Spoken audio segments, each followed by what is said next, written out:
The M2 Bradley infantry fighting vehicle is nominally used to carry infantry into battle, but is frequently misidentified by journalists as a tank. This is understandable, as the tracked vehicle currently tips the scales at 33 tons from all the add-on armor it has received, and bristles with both a 25mm Bushmaster automatic cannon and a TOW anti-tank missile launcher. Oddly, critics of the vehicle have sometimes complained that the Bradley's sheer firepower often makes the infantryman it carries on board an afterthought. In theory, the onboard mechanized infantry squads are supposed to dismount in denser terrain to scout out enemy positions and ambushers, maintain defensive perimeters, and flush adversaries out of buildings and other build-up areas that the Bradley can't reach.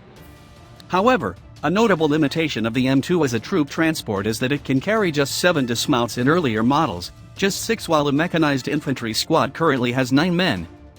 Each mechanized infantry platoon therefore has to divide 3 squads between 4 Bradleys, meaning that all the members of squad are not able to ride in the same vehicle. The Army is halfway through a 2-stage update process for its roughly 1,800 remaining M2 and M3 Bradleys, to restore automotive power to the chassis and upgrade its computer systems to be more accommodating to future improvements. In January 2018, it emerged that an even more ambitious M2A5 upgrade is being planned for the mid-2020s, which might stretch out the hull to carry more armor and personnel and install a more powerful 30mm cannon turret. That's right, the Army's biggest and baddest troop carrier might get even bigger. The M2A4 automotive tune-up. The U.S. Army's Bradleys have likely seen even more use in combat than the more famous M1 Abrams main battle tank. In swirling mechanized battles in the open deserts of Iraq in the 1990-91 Gulf War, the Bradley reputedly destroyed even more armored vehicles than Abrams. Only 3 Bradleys were destroyed by enemy fire in that conflict, though considerably more were lost to friendly fire. However, more than a decade later, the Bradley suffered dozens of losses in the United States' prolonged counterinsurgency campaign in Iraq, despite efforts to bulk out the vehicle's protection with bricks of explosive reactive armor and additional armor plates. The Bradley was simply not designed with protection from mines and improvised explosive devices, IEDs, as a priority, and sometimes sustained more damage from them than more lightly armored striker-wheeled APCs. While measures to beef up the armor and improve sensors have been partially effective, the extra weight has taxed the vehicle's engine and electrical systems to the limit and degraded mobility. Starting in 2012, the Bradley began undergoing an upgrade to a new M2A4 standard, which is being implemented into engineering change proposals. ECP1 is nearly complete, and involves restoring the Bradley to its original automotive performance by installing heavyweight torsion bars and track upgrades, improved suspension and new shock absorbers. This will reduce wear, improve reliability, and raise the ground clearance, which would also improve survivability versus IEDs. The second ECP is intended to revamp the vehicle's electrical systems and powertrain to accommodate higher power consumption demands imposed by new vehicle systems and install smart power management software.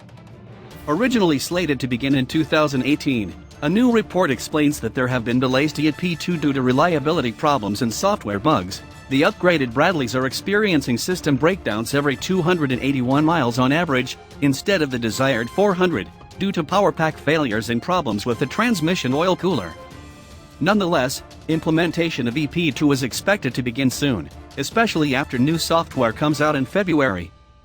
The Bradley upgrades also pertain to the very similar M3 cavalry fighting vehicle, which is used by armored reconnaissance units, and the M7 Fizt artillery direction vehicle. Once complete, the M2A4 model will exhibit higher performance and be ready to take on even more weight for a more ambitious upgrade to a conceptual M2A5 model. The M2A5, bigger hull, new turret, or both.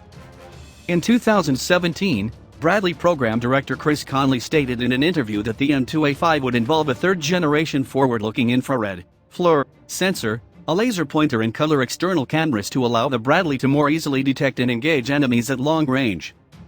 These components would be designed for cross-compatibility with concurrent upgrades to the Abrams main battle tank. Late in January, Shepherd Media journalist Grant Turnbull published a tweet with an image describing more extensive upgrades to the Bradley turret and hull, which are separately expected to take between 4 and 5 years to develop.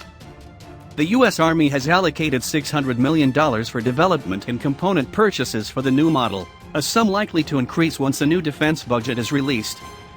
It is not clear if the Pentagon will seek to implement only one of the improvements or pursue both at once. The hull upgrade would apparently stretch the Bradley's hull out further so that it can accommodate additional armor, a new transmission and carry an 8th dismount, leaving it just one soldier short of a full 9-man squad. Weight would increase to under 40 tons, which could still amount to an increase of over 20%. Supposedly this new configuration could afford onboard infantry 2 to 5 times more protection. Improved defensive systems might include an active protection system, which can shoot down incoming missiles and rocket-propelled grenades. While the Army recently began installing the shotgun-like trophy APS on a brigade of Abrams tanks, it is testing a different Israeli system called the Iron Fist on the Bradley, which supposedly may pose less risk of harming friendly troops. The proposed upgrade to the turret improves firepower by replacing the 25mm chain gun with a 30mm XM813 Bushmaster 2 autocannon, the same weapon currently being installed on Stryker-wheeled infantry carriers. This might not seem like a major improvement, but the 30mm shells weigh twice as much as the 25mm shells, meaning they have greater blast effect and can penetrate more armor. According to one analysis, this would extend the gun's effective range to nearly 2 miles and improve armor penetration to 30%. This would make the Bradley more effective at hunting down opposing IFVs, which are quite prolific in modern battlefields from Syria and Iraq to Ukraine, and are being designed with more robust armor and upgraded armaments. Furthermore, the new gun can use programmable air-bursting ammunition, which can strike targets hiding behind cover or swat drones and helicopters from the sky. The bigger shells would have the downside of reducing ammunition from 300 to just 180 rounds.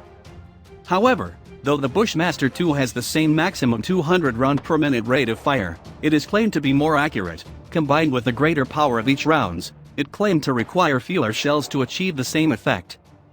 The new turret would also sport major improvements to both the commander's and gunner's sights, Ethernet to network the two together, and improved laser rangefinders and navigation systems. The tweet also lists a 5.56mm suppressor weapon, which may be some form of remote-controlled machine gun for protection from attacking infantry. Of course, the downside to giving the Bradley a bigger hull and gun is that the heavier vehicle will become more difficult and expensive to deploy across the globe. However, the Army wants its Bradleys to be more survivable both when faced by the rocket-propelled grenade and IED threat encountered in Iraq and Afghanistan, as well as to new guided anti-tank missiles and enemy IFVs that would appear in a high-intensity conflict against a near-peer adversary.